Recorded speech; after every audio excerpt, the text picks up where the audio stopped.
This is a presentation of National Streaming Sports. Over 20 podcasters, 70 weekly shows, and a 3.4-star rating on Roku TV.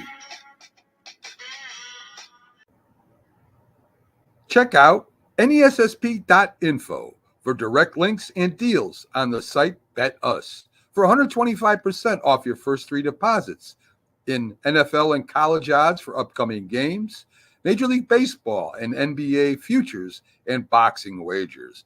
Also, check out Fanatics, sportswear for your favorite teams, and also network merchandise, retro, Northeast Streaming Sports, National Streaming Sports, Big Football, and the Mac and Jack Sports Show t-shirts. Coffee mugs are coming soon. Check it out.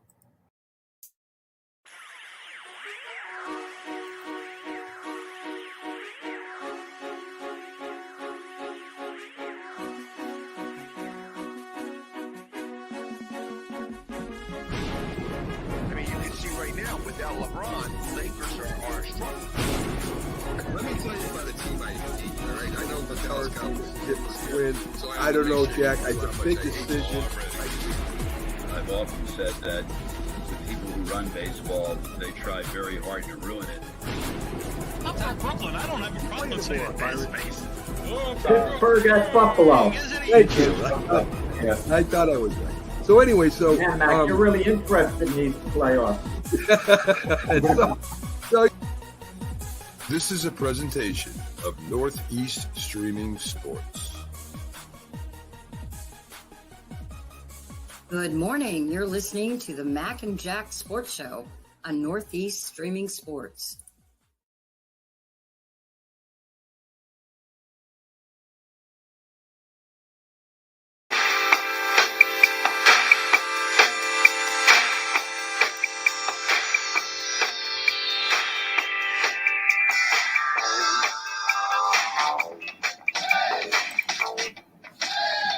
This is a present.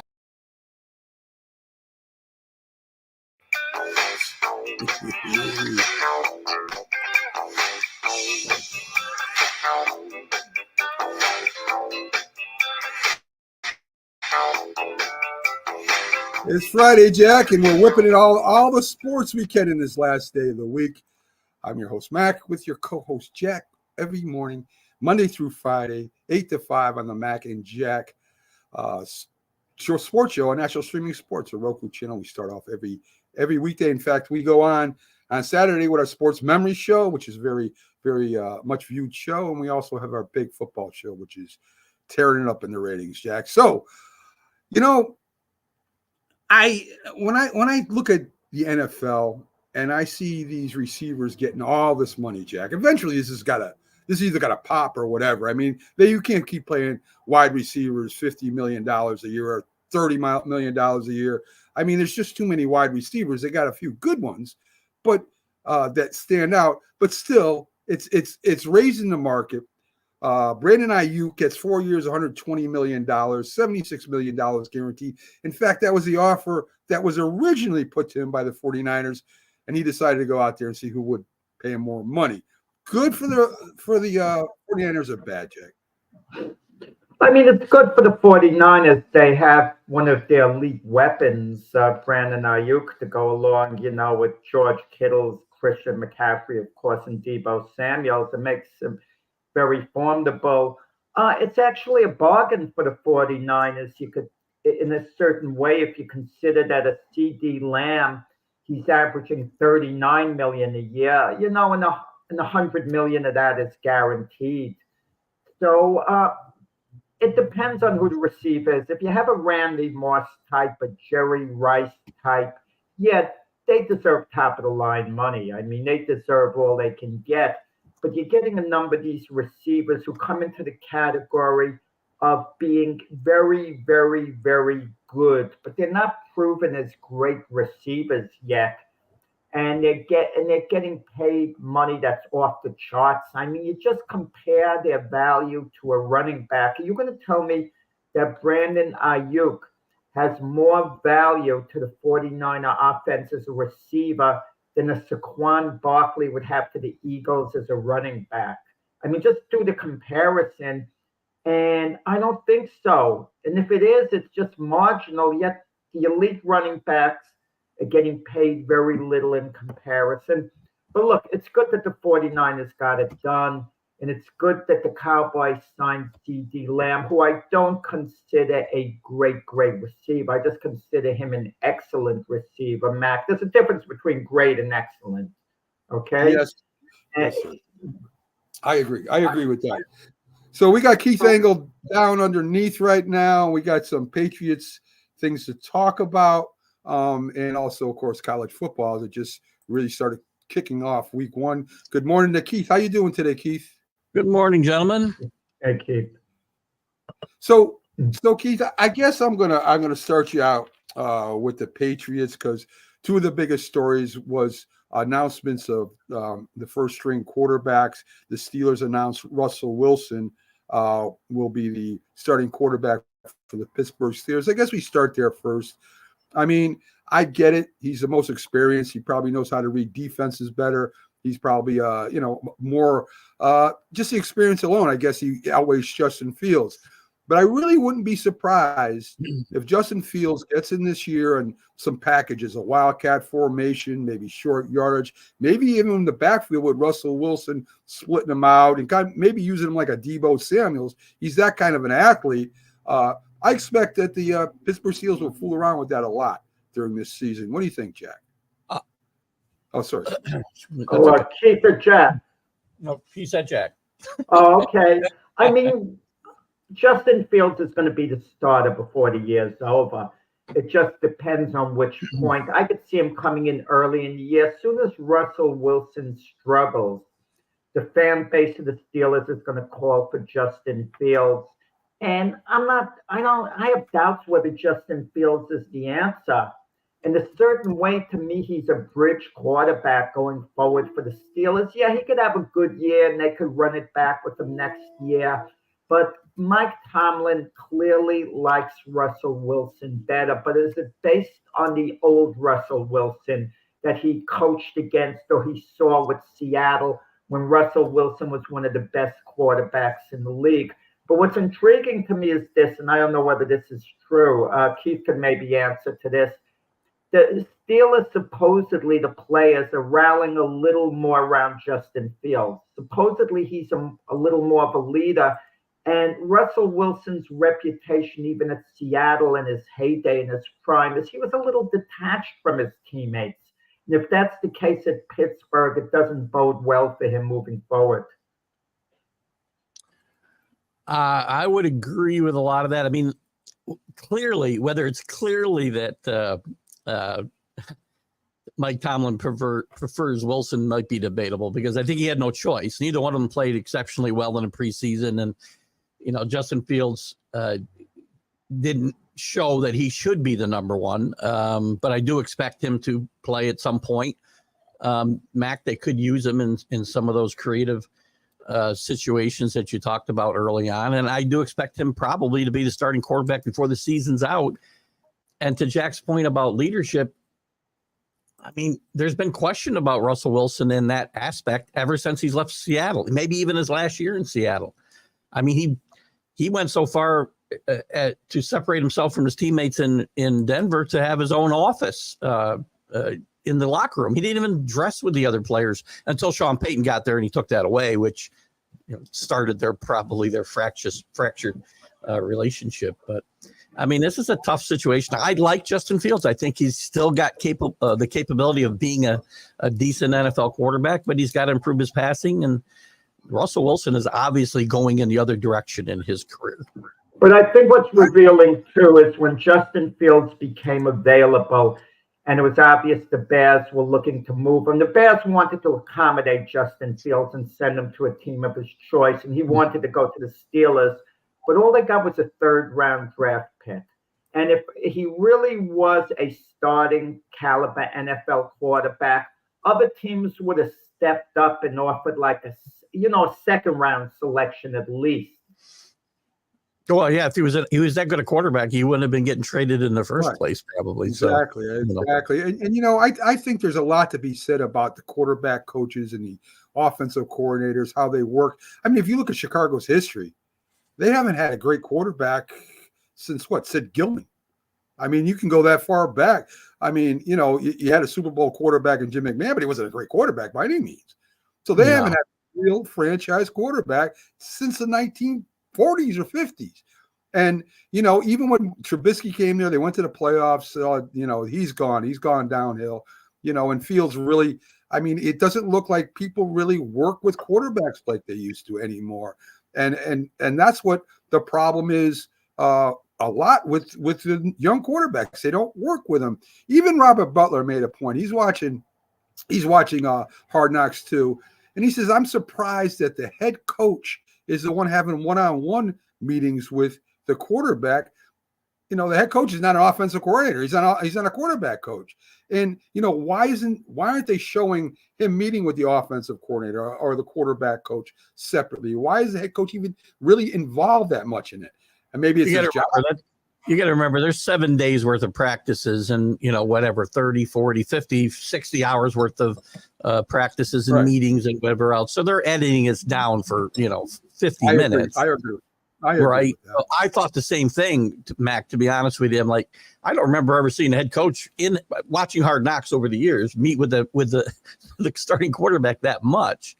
Since Eberflus's, I believe his forte before he got here was defense, not offense. So it's not like he's a quarterback whisperer. But I'm sure he's having those meetings. And again, this is all edited. But I don't disagree that I think these guys come in and they aren't being taught as much, maybe because, you know, these colleges are playing more pro style offenses today. And these guys come in more developed than they've been in the past, a lot of them. And they assume that they're going to be able to pick stuff up more readily on their own. And I think that's a bad assumption. That's why you see these guys fail. I do see a lot of guys.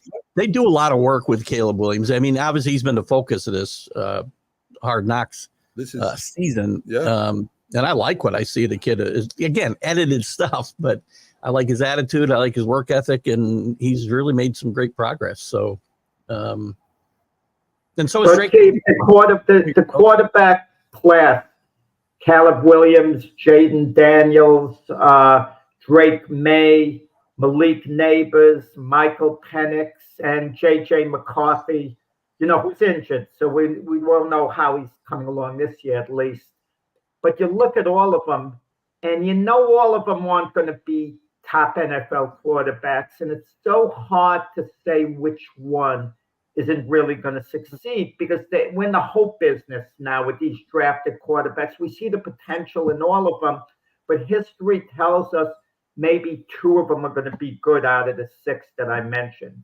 Yeah, I mean, I remember around draft time, I had found some stats I dug up and they're really like 8% of these guys ever even make it to the playoffs, right? These number 1 picks in the draft, but you can't. We also have snap judgments too much, right? This is a great quarterback class, and they come out and half of them struggle and in their first year, and we're judging the rest of their career based off that first year, and that's not fair either. Take some of these guys. Not everybody's Dan Marino and comes out of the gate flying. John Elway struggled badly in his first year, so you got to give these guys a couple of years to grow. Well, some salvage a career, like when Baker Mayfield went number 1 overall. Now he's a starter. Sam Darnold went number 3 overall that year. He's a starter, but the way they got there was taking the long way. Agreed. Slipping, not performing as well. Josh Allen was in that. Let's get to some Patriot. Let's get to some Patriot news and college news because you know we're halfway through already. Were you surprised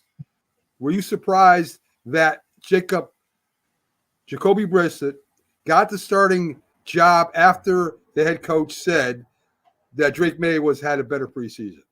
Nope, not even a little bit. 100% right decision. You can't put that kid behind that worse than horrendous offensive line right now. You're just setting him up to fail if you put him back there. They need to get that group solidified and playing better before you could put Drake May back there, he'd get eaten alive. And this is the right move. It's bad for Jacoby Brissett because he's going to be more able to handle some of that pressure probably, but I would not put that rookie quarterback in that situation at all. I think he made the right choice.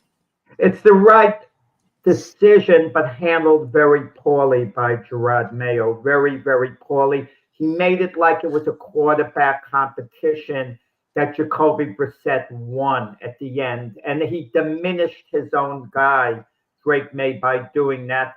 The only saving grace is everyone knows that Drake May is going to be the quarterback probably at some point this season, conceivably early in the year, the way he's coming along in practice, handled very poorly by Gerard Mayo. Again, I may not put him in. I may not put him in until his line is 100% better than it is today, because it is a leaky sieve right now. Well, Keith, that if Jacoby Brissett and the Patriots get off to an 0-3, 1-4 start, they're going to start chanting his name. They're going to start wanting Drake May. The pressure's going to be on the owner, on the front office, on the head coach, and that's where we find out. We find out if they're really committed to letting Drake May learn instead of throwing him in. So, I don't know what will happen when that does happen. In Foxborough, they're liable to be rooting for him by the halftime of the first game, because that's what the history is here. Long before the dynasty, right? When I sat there for 10 years as the season ticket holder, whoever wasn't playing quarterback is who the fans wanted to play. It didn't matter who it was. It didn't matter. Of course. That's like most fans. So I'm going to give you some games I thought were of note from college last night. You had Colorado beat North Dakota State, a really good game. Sanders throws for 4 touchdowns. He did his job, and very close game. North Dakota State could have won that too, Keith, very easily. Very easily. Colorado, they have 2 of the best players in college football, maybe the best 2 in Travis Hunter and Shedeur Sanders, and they got another receiver. His name is escaping me at the moment. Had a big night last night, but they don't have enough guys around it. They don't run the football enough, in my mind. Their offensive line still is actually very shaky. The defense is shaky. North Dakota State puts out good football teams every year, but they're not FBS. This isn't highest level football. They shouldn't. If they want to move up to the upper echelons of college football, Colorado can't be struggling with these teams below FBS level. And again, I think the least talked about great player in college football is Travis Hunter. I think he's a great player playing both sides of the football. And I think he'll probably get invited to New York for the Heisman ceremony. The thing is with Travis Hunter, when he gets drafted, the NFL scouts are going to look at him either offense or defense. And to just be good at both, a very good, might cost them a little bit in the draft. It's not like they're getting a two-way player in baseball, a combination pitcher, position player. Chances are he's not going to play both, offense, defense. They're going to limit him to one. Shedeur Sanders, to me, he's a can't-miss great NFL quarterback to be. He reminds me so much of Lamar Jackson, maybe a little better version of Lamar Jackson, which, says a lot. He's can't miss to me. Too athletic, too much talent, great competitor. I just, I can't see him being anything but a very good NFL quarterback. Yeah, I think Travis Hunter will be the better pro than Sanders at the end of the day. I think he'll play primarily defensive back when he gets drafted, but they'll use him on the other side of the football. They'd be crazy not to. Good morning to Carlton Canteen, who's a big Colorado fan, as you can see. He has nothing but great things to say about Colorado. They're shaky. She got whooped. Well, the defense is shaky. That's the problem. By the way, and I like Deion. Deion's a great marketing person, but he's shooting himself in his foot with this feud he's got with the press, and he's gonna ban him from the locker rooms and all this other stuff. These guys when they're building Deion up, he's all their buddies and having fun. But once they start having a little a bit of negative things to say. He doesn't want him around. So Yeah. he's I'm had gonna some play big- devil's advocate. Keith, if it's in his contract, he doesn't have to talk to so and so. It's in his contract. He's entitled to enforce it. Don't blame him about it. That's a little Blame childish. the university. That's a little childish. The guy comes in, he don't like his questions. I'm not going to talk to you. I mean, stop. I agree. You couldn't do it in professional football, that's for sure. Utah, 49, South Utah 0.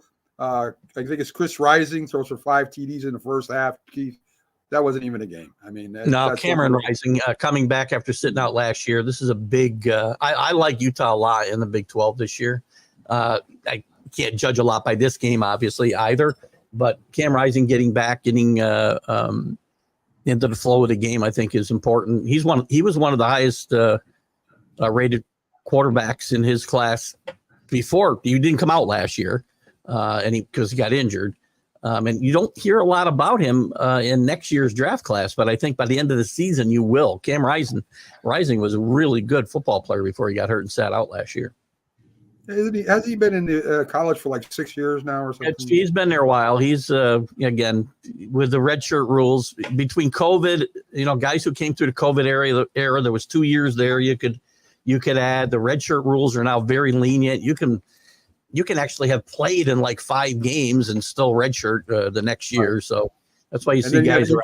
Then you got injured reserve and all that stuff where they're out for the year. It's crazy.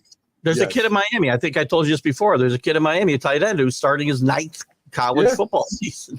He's Nice married. college. Yes, He's a grandfather right now. he's a grandfather. To be honest. Let's see. We got North Carolina comes from behind to beat Minnesota with 4 field goals. I mean, another pretty exciting game there, Keith.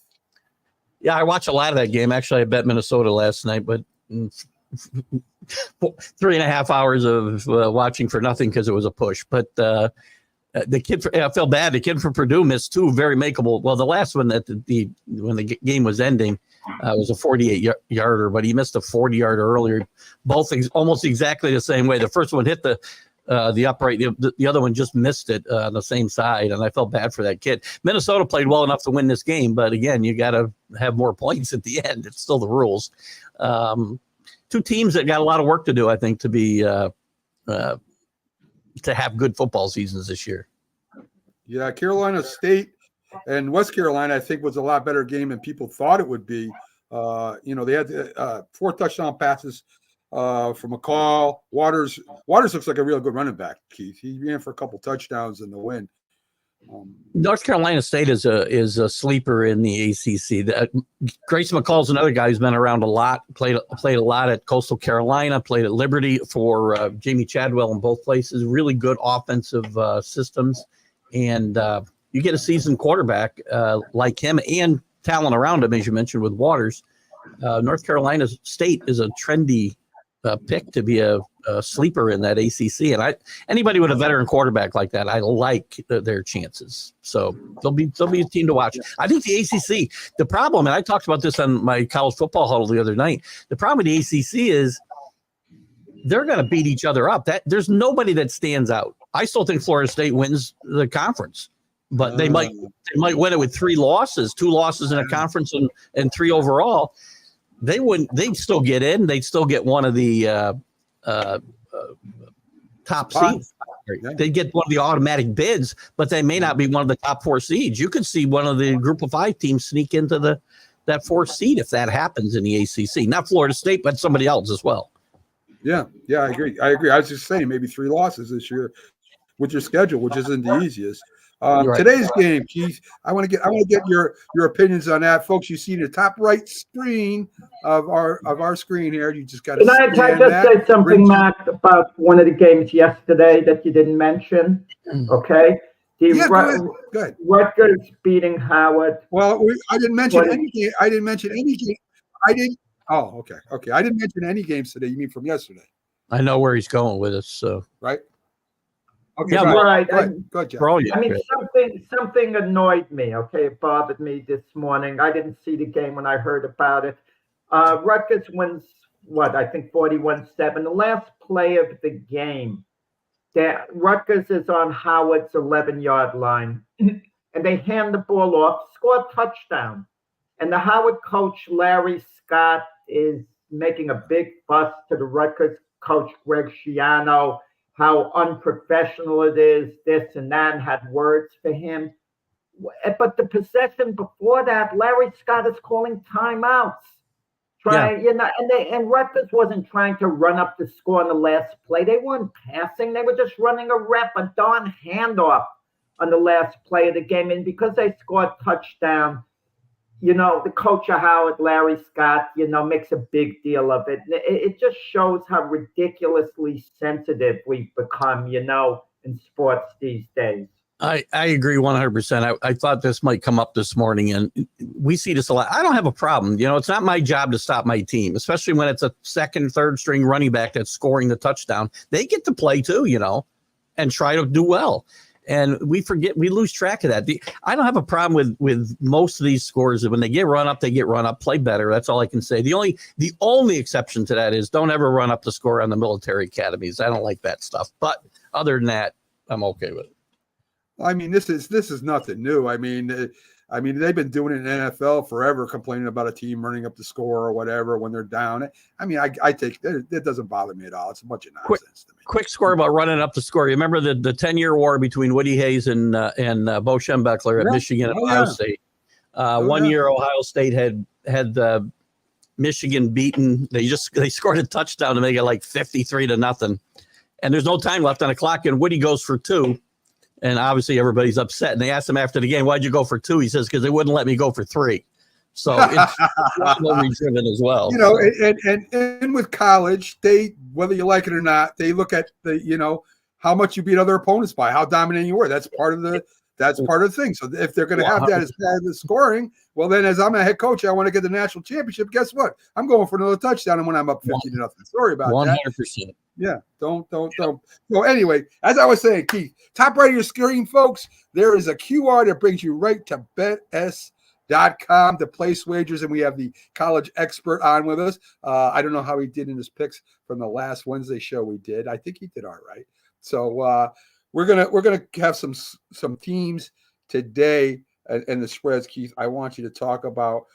We have TCU -10 at Stanford. What do you think about that game? Stanford getting 10 points. I actually like the points at home for Stanford in this game. Stanford moving to the ACC, they're going to have a tough time with travel and everything. I think that they want to make hay. TCU is not nearly what they were, 2 years ago when they made it to the playoff and got hammered. They've lost a lot of talent, have not replaced that talent pool. I expect them to struggle a little bit in the Big 12 this year. Not that I think Stanford's going to be any great shakes. But I think Stanford will start to improve a little bit. They've had some really bad years the last couple of years, but I like double digits at home if I've got any talent on the team and not a great team on the other side. So I'll take the points. Okay, all right. I hope I got this right because I was writing early this morning, Keith, and my eyes were crossed. Florida Atlanta, are they going up against Michigan State? Florida Atlantic is playing Michigan State, yes. And the point spread is Florida State getting 11 points, if I'm not mistaken. I guess depending on where you're looking, right? There's as high as 13.5. I've seen Michigan State, but anywhere between that number and what you had. We'll use yours. But boy, this is a tough one because Michigan State has really been down.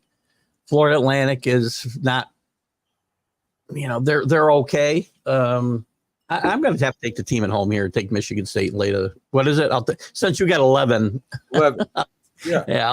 I'll lay the 11 and take Michigan State. Okay. And I'm trying to find the Michigan point spread right here. Is it Michigan right? Is there? What's that? Michigan plays Saturday. That's right. That's why I don't have it. Temple plus 39.5 at Oklahoma. Oh man. Jeez. I'll take the 39.5. I knew you would. They just swinging that little Jack says they swing that little thing in front of you. I hate those. I hate those spreads so much because again, Oklahoma could go there and win 60-0. It's possible. Whenever they yes. give you that many points, don't take it. I mean, it's ridiculous. It's Back so in the day, ridiculously tempting. Yeah. And because you know what it is, what's nice about taking 30-plus points, it's a tease. You're in the game all the way. Right. You know, and then at the end you get caught, and then you even when you get caught and they make the points up, you think, well, if we get the next touchdown, this or that, it's a big tease. My real money would never be in a game like this. I can tell you right now. For sure. I said that. I did the same thing, Keith. I said I would take this. Steven Jess goes, they're just swinging that thing in front of you, Mac. They want You're going to make me pick that game. That's what I'll do. But money will never change hands there. Yeah, right. I want to talk a little bit about the fallout of Florida State. I really never talked to you about it on the morning show, Keith. And, you know, losing to Georgia Tech, Florida State, as you talked about, might have 3 losses. I mean, they got to run. And if I'm not mistaken, they're playing Clemson, SMU, and another. I don't know if it's Memphis is coming up too. Memphis is coming up too. They had a 10-game win schedule last year. They won 10 games last year. And at the end, I think they play Notre Dame. I mean, it might even be more than 3 losses, depending on, you know, how this snowballs. Well, they play Notre Dame more towards the middle of the season, but yes, they play Notre Dame. They play Memphis, Mark Norvell's ex-team, which gives them a little bit more motivation, even though he's been gone quite a while. Right. It's not an easy schedule, and nobody in the ACC's got an easy schedule, though. I mean, Clemson, the league is, again, it's like the Big 12 a lot. I think it's going to be a fun league to watch because everybody can beat everybody on any given week. Florida State's coming home to play in Tallahassee against BC, who I expect to be much better under Bill O'Brien this year. I do expect them to cover a 16-point spread there, by the way. And I think that's Sunday night. Or maybe Monday night. Sorry. Yes. But I think they'll bounce back in a big way. I think, and again, that's why it's possible the Big 12 and the ACC get one team in because I think they're going to beat each other up. You could have, and I mentioned Florida State having 3 losses. I think anybody who comes out of that ACC could have 3 losses and 2 in the conference, which, you know, that leaves a runner-up with what, you know, 3 conference losses. You're probably not getting a second team in with that type of record. Doesn't mean they're not really, they're good teams. There's no great teams there, though, like you have in the SEC and the Big Ten. That's the problem. There's going to be lots of fun games in those leagues. But even Syracuse this year, I think, is going to be much, much better. With McCord coming in, the transfer quarterback from Ohio State, and Coach Brown taking over, who came from a winning culture at Georgia. I expect them to they could have 8 or 9 wins this year. So it's going to be a really wide open league, except for a handful of teams. You know, I look at Michigan, and I think, you know, I think they're ranked anywhere between 7 and 9, whatever poll you're looking at. That I think they're so overrated, Keith. I mean, you've lost your star players, coaches. You got that investigation swirling around there. It's got to affect them. I mean, the locker room, they got to be talking, and, you know, recruiting's got to be rough. Hey, I'm not going to go there if, you know, we're going to get suspended and we can't play for a bowl. I mean, this has got to really affect Michigan in a lot more ways than people think. Yeah, we talked about this a little Wednesday night, I think, as well. And this is, to me, and there was somebody else, USC, who's still ranked in the 20s. I think they're the team's overranked right now, most overranked in the top 25. And Michigan could I think both those teams could very likely finish out of the top 25 before the season's over. Michigan, it's all that stuff going on. And yeah, people will say, well, they dealt with it last year. Well, a lot of those seasoned players that dealt with it aren't here anymore. J.J. McCarthy's gone. Blake Corum's gone. The head coach is gone. You know, Sherrod Moore did a great job filling in for Harbaugh, but he wasn't the head coach. Now he's the head coach. It all falls on him, and he's part of the stuff that's swirling around. And how I feel about that stuff that's swirling around is a different story. I think Michigan struggles this year. And Ohio State may put the wood to them when they get to them later on. Because well, if they beat Ohio State, Michigan, and don't make the playoffs, does it make their year? Yeah, will. Yes, that would make their year, and it would probably get Ryan Day fired at Ohio State. Would be my guess. That's not happening. I don't think that's happening. I mean, you talked about a couple skilled players. I mean, they lost half their defensive line, if not more, and half their offensive line, if not more. I mean, they got a lot of players. The only other team that got hit harder than Michigan was the team they played in the national championship, and that was Washington. They've got 13 or 16 scholarship players back from last year, and 20 of the 22 starters are gone. Right. So both those teams got hit hard. Real big time. So I did ask you about the quarterback Cam Rising because he is 25. These are the quarterbacks. Oklahoma State Allen Bowman is 24. Louisville Cardinals Tyler Show is 24. Do you see any of them starting in the NFL next year, Keith? Starting, maybe not. I'm not exactly crazy at this moment about the quarterback class. Shedeur Sanders will go very high, most likely. The rest of them, I at this moment, I can't get really excited about. As good a college players Carson Beck is, and these guys, I don't see any of those guys you talked about. I love Cam Rising, college football quarterback. He's a great college football quarterback. Doesn't mean he'll be a great pro quarterback. I think he'll be in the league. Don't see him starting next year. No, none of those guys. I agree. And Jack, I read a 2-for-1 deal. So we've got the quarterback, the kid, coming out next year for the draft. So the Cowboys, this is what I heard. Carson Beck or Shedeur Sanders. They're going to go 1-2 probably. Which one do you mean? Well, I'm talking about just him first and the head coach.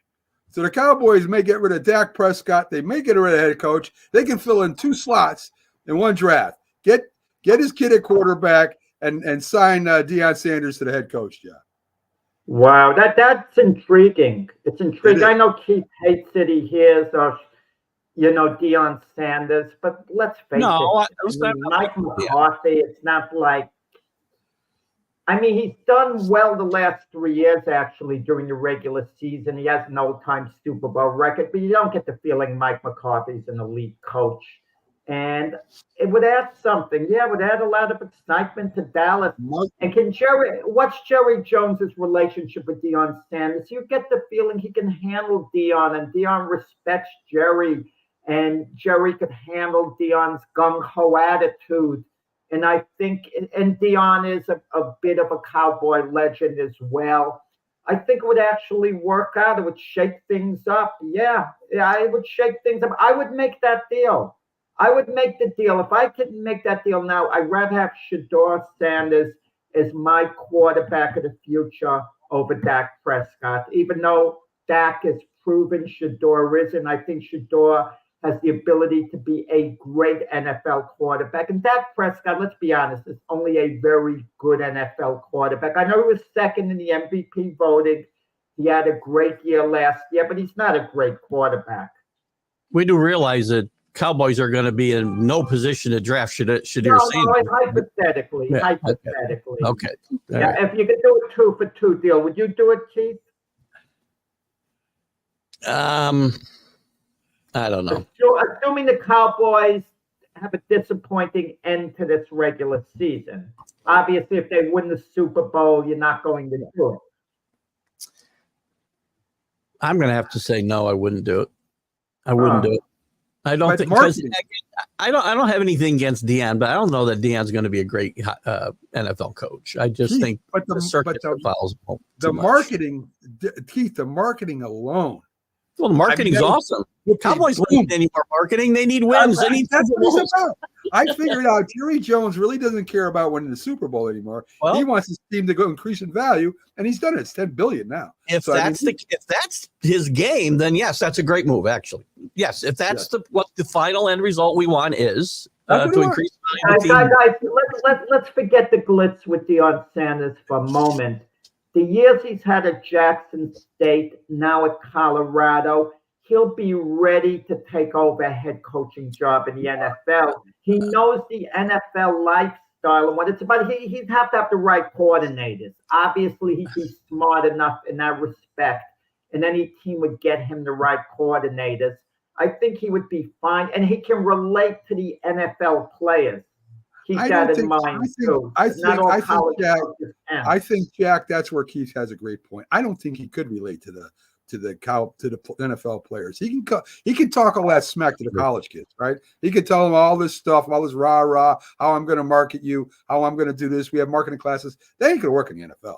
They're going to look at him as a coach and a But former he player. talks differently to NFL players. I don't know. Some people What has can't. he done? What has he done to enhance his resume since he left Jackson State? Nothing. I'm going to tell you, he's been successful. He was successful at Jackson State. Very Can we agree on that? successful. Yes. Okay. Yes, very. And at Colorado, he's been successful in this sense.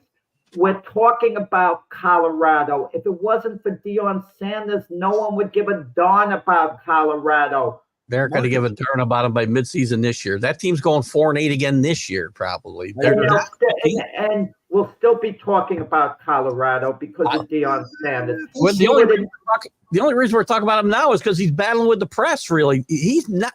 The light is not on Colorado like it was. You watch the sidelines for the first home game, and you tell me if The Rock is there and all these guys are there. I'll bet you anything they're not there. And I'm going to tell you this, and I'm going to make a comparison. Your New England Patriots, because they no longer have Belichick or Brady, they're not as marketable as before. They're just another team right now. Agreed. Okay? If the Cowboys had Deion Sanders there, it would increase their marketability That's what I just said. by That's what I Deion just being said. there. That's I what I just disagree. said. They're not. See, Dallas has never had a marketability problem. I mean, they've always been America's But team. they could line up with one at some point, just like So- New England has. If the game was Right about now. winning Super Bowls, if the game's about winning Super Bowls, then supposed to this is be. a bad idea. It's supposed to be. Keith, let me get to we mentioned Brady. Brady is going to have some restrictions on his booth as an analyst because he's pending ownership with the Raiders. So the NFL is going to restrict him from talking to certain players, certain coaches, being at facilities. I mean, I think pretty much Brady will be up in the booth most of the time. But as far as interviews go and stuff, the NFL is going to restrict him because he has a shot at, he's going to be part owner of the Raiders. And they don't want him using any stuff again, for the Raiders against another team. So that's kind of crazy, right? Fox shouldn't schedule him for any Raider games they might carry anyway. That'd be ridiculous to do on their part, in my mind. But if I'm Fox, I get him on Bucks games and Patriot games, and not that those games will be any good. No, but but I'm not saying necessarily being the commentator. I'm talking about doing interviews. You know how they do interviews. They don't want him in other facilities. Not the Raiders. They don't want him in other facilities where he could go back and maybe tell the Raiders something is what they're worried about. So, anyway. Well, It's bad, and I don't want to hear that you could trust Tom Brady. He'll be honorable. He won't go back, even though I believe he actually would be honorable. You can't trust him. We don't know the exact total financial package approximately Brady would get from the Raiders, but he's getting a heck of a deal, I hear, and it's a financial thing. There might be too much money to turn down. Yet as a Fox analyst, he's getting more money than any analyst in history, $375 million for 10 years. But to me, you can't allow him to do both unless there's a precedent. Let me throw this at you. Let's say hypothetically one of the analysts' kids is a player, like Howie Long had a couple of his sons in the NFL, not quite a quarterback or whatever, and he's sitting in on a team meeting of an opponent. Okay, in the broadcast booth. How do you know Howie Long won't be giving that information? I'm just giving an example here. And I understand some conflicts can't get avoided, but I'm not sure whether this is one of them, whether it should be allowed, not allowed. I wonder if we didn't be having this conversation if the NFL wasn't aligning themselves with gambling sites. I mean, I don't know that we even be having this conversation. I think we would. For the cheating part, I think we would. I mean, they're always looking to see who could have a jump up. I think the betting sites might add to it, Keith, but I think we still would have this conversation. I mean, he could be there letting the air out of the footballs for all we know if they let him into the facility. He could be doing that. All right, Keith. I know I got to let you go. What's your interview today, Keith? I've got Ernie DiGregorio, former Providence Friar, great, and Buffalo Brave. Rookie of the Year, College Hall of Famer. We're going to have a lot of fun with Ernie.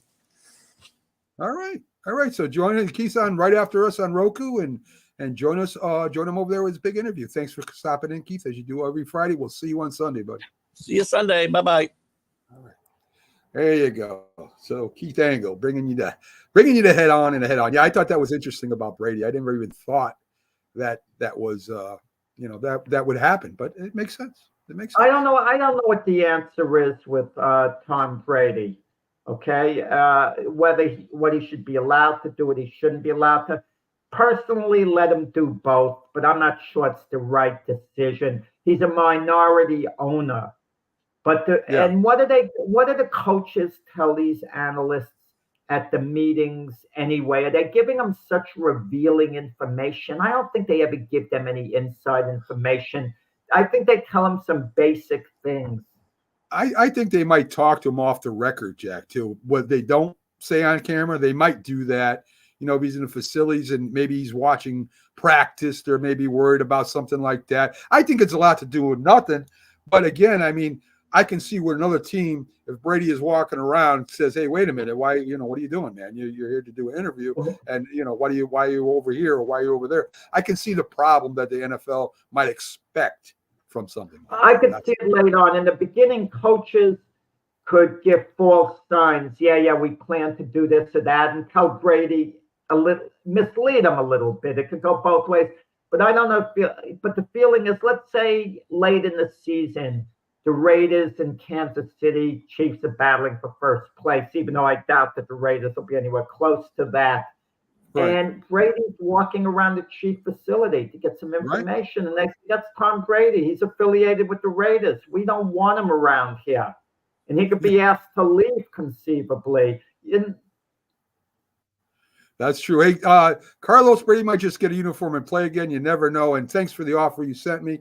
Like I said, I got good morning, David. Glad to see you too. Well, the thing, what Carlos just put down, initially you see it and you're going to laugh about it. Brady's old, he's retired.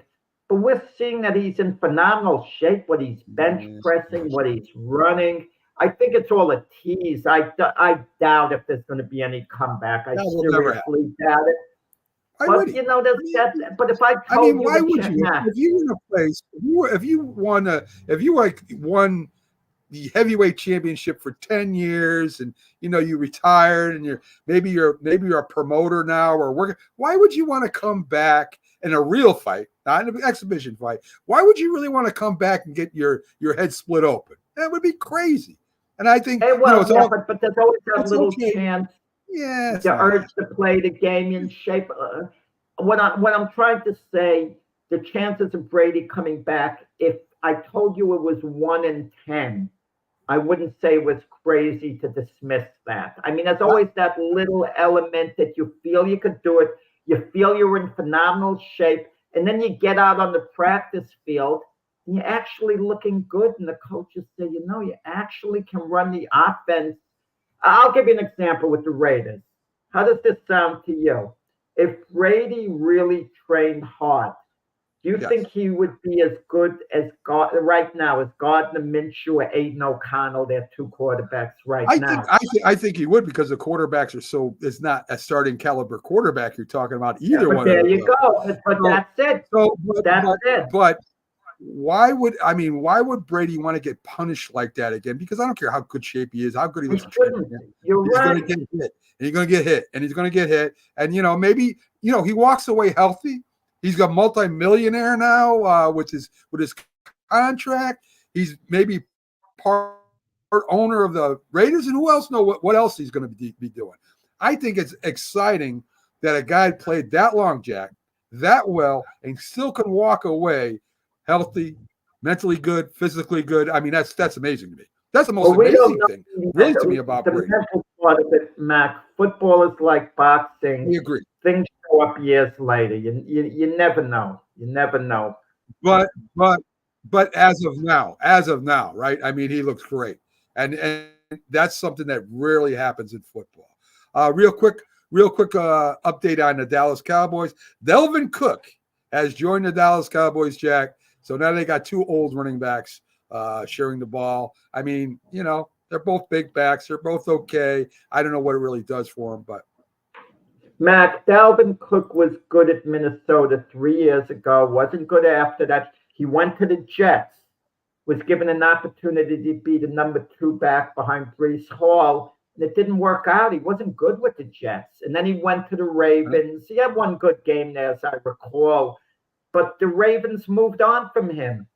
Okay? Yeah. And now, Dalvin Cook is with the Cowboys. He wasn't in demand. And I don't think with a running back, when you've been good 3 years ago, you're all of a sudden going to become good again. It just doesn't work that way. I could understand if there's an injury element that kept you out, like a Jonathan Taylor with the Colts. I think Jonathan Taylor should have a very good year this year if he's healthy. But forgetting the injury factor, Dalvin Cook hasn't been the same player. Why is he going to all of a sudden reemerge with Dallas and be all of a sudden a top of the line back again? Dallas has a good offensive line. So that would at least work in his favor. They lost a couple of their linemen, Jack. They're not as strong as they were Tyrone last Smith year. with the Jets, yeah. Yeah. But, maybe I'm thinking of last year's Dallas team, but then Last again, year's they had team. problems in the playoffs. They did. And you got, like I said, you got 2 pretty big older guys that, maybe if they trade them off and on, they can keep them fresh. Ezekiel Elliott Yeah, and Dalvin yeah. Cook. Yeah. It doesn't excite me, but they're big names because at their best, they were elite. Yes. So people see the names and they get kind of like excited.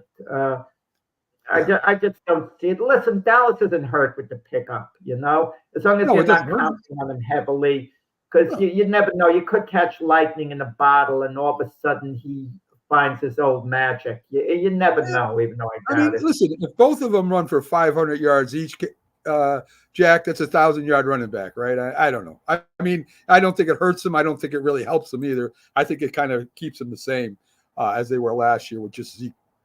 And, of course, they got rid of their other yards isn't what it once was when you had I agree with that 100%, Jack. It really doesn't take as much to run for 1,000 yards as it did. Let me go through these scores real quick. Philadelphia beats the Braves 5-4. Minnesota beats Arizona 3-2. Houston beats Kansas City 6-3. Dodgers beat the Baltimore Orioles also 6-3, and Milwaukee beats the Giants 6-0. Jack. So those are kind of your scores for the playoff race. The teams that are in the playoff race yesterday. There was a huge thing yesterday with the bobblehead day with Ohtani. The Lions were wrapped around the streets trying to get a bobblehead for the first 40,000 people that got in there. And, of course, not everybody got in. And his dog threw out the first pitch, running the ball to him. That was the first pitch. And he hit a home run. There you go. But what I always say, these guys, very few players that come along like Ohtani or Aaron Judge. They're worth the money you give them because they're more than just players. I mean, they're generational legacy players. You can debate how great they are compared to other players. That's fine. But, you have a few of them in sports. I mean, that's what we talk about Caitlin Clark with the WNBA. You talk about Patrick Mahomes in the NFL. Certain guys are just legacy players, and just the idea Ohtani would have those lines going around the stadium for the bobblehead, says it all. Shows. Yeah, you're right. There's a lot of that. They're making money off Ohtani in different ways than just the attendance for sure. Steph Curry, 1 year, $62 million extension. Jack, I mean, I know he's a great player, but $62 million for 1 year, is he that great? No, he deserves it. But what the stars in the NBA are getting paid without it. I mean, the Warriors got off easy. They only extended him 1 year at that amount. And they're going to try, Steph Curry wants to be with the Warriors his whole career. I'm sure at this point they want him to be that too. He's still in his prime. He could have waited a couple of years and then went for a longer deal. But he elected to take the money when he could, the $62 million plus. And you can afford to do it when you've made so much money over your career as is. His career earnings is something like $500 million in the NBA. And I mean, he's on a lot of commercials too. He does a lot of commercials, especially for Subway, who is now closing down their restaurants. I think But they paid too much. he's worth the money with what the superstars are getting in the NBA, today. I mean, if it's for 1 year, maybe you're right, Jack. I mean, long-term contract, I don't think would have been smart. Well, it was an extension. It was an extension. It wasn't like he was going to go to another bidder. The Warriors got ahead of things. They didn't want to wait a year or two when his contract would become more of an issue, so they extended him one extra year now at a salary that I think is the highest single season salary in NBA history. It's probably going to get surpassed in a couple of years, Sure. But it's a win-win situation, I think, for Curry and the Warriors. And Curry might be thinking too, he might be different from the other athletes. He might be thinking, if I'm not that good in a couple of years, I don't want to sign a contract. I mean, I'll just sign what I'm worth at the time. Yeah, that's very possible. Jack, we have the Canelo Alvarez Edgar Berlando fight coming up September 14th. And folks, you see that little thing at the top of the screen, that little QR code. If you go, it'll bring you there, or you can go to nessp.info, and there are betting lines for Canelo Alvarez and Edgar Berlando right now on their site, on the Bet site, Jack. Who's going to pick Edgar Berlando, really? I mean, I don't know. I know the shots. It's got to be a long.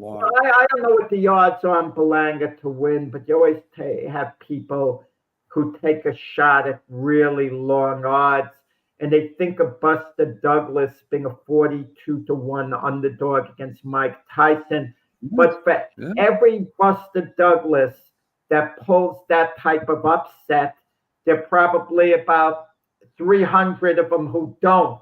So you're taking the long odds, unless you've seen the fighters fight and you feel there's a realistic possibility that the underdog could actually pull it off, that you see something in them. But Berlanga, Canelo, I see it as a mismatch. I mean, Canelo wins as easily as he wants. Does Berlanga last 5-6 rounds? I don't think so. I think Canelo stops him, in about 3 rounds. And, what would be a big surprise to me, a shocker, if Berlanga goes the distance and loses every round, let's say, but goes the distance. Well, you can bet on that. You can bet on that. That would be a bet on what round, right? Bet us. So I mean, you can bet on that. Yeah. Listen, I mean, if you were to pick Berlando and say it's 300-1 odds, I don't know, that's probably way out of sight. But if you can lay $10 down and 300, who cares, right? I mean, if you lose $10. If you win, you make $3,000, right? I mean, hey, what the hell? I mean, you could do that too. Well, I remember my father had no idea what betting was. He never bet on anything before. But a buddy of mine was out in Las Vegas many years ago when Mike Tyson fought Buster Mathis Jr. Right. And my father, who didn't know a thing about boxing, heard of Tyson's name, heard my friend was there, and my father wanted my friend to make a bet for him. $20 put on Mike Tyson to win. Right. My friend didn't want to put the darn bet down. He said, "This is ridiculous. Your father only gets 60 cents. So my friend was too embarrassed to put the 20, and he said, "Look, give your father the 60 cents for me, and I'll pay you back." He's a winner with his $20 bet. That's a great story. That's a great story. Way to close out the show, Jack. Great story. Folks, thanks for joining us. Tomorrow we'll be back on Sports Memories. We'll be talking about the great legend MLB player, left fielder, Carl Yastrzemski. We'll be talking about Big George Foreman as we start moving into the 70s. We'll have a lot of boxers to talk about in the 70s. And I'm going to tell you the most successful team in the NFL during the 70s. And it's not just in wins, although they did win one more than the Miami Dolphins. So we'll be talking to you tomorrow, folks. Join us 8 a.m. Eastern. Thanks for joining us now. Keith Engel back on after us with one-on-one interview. Great job by Keith. Check him out right after the show. Thanks for staying, folks.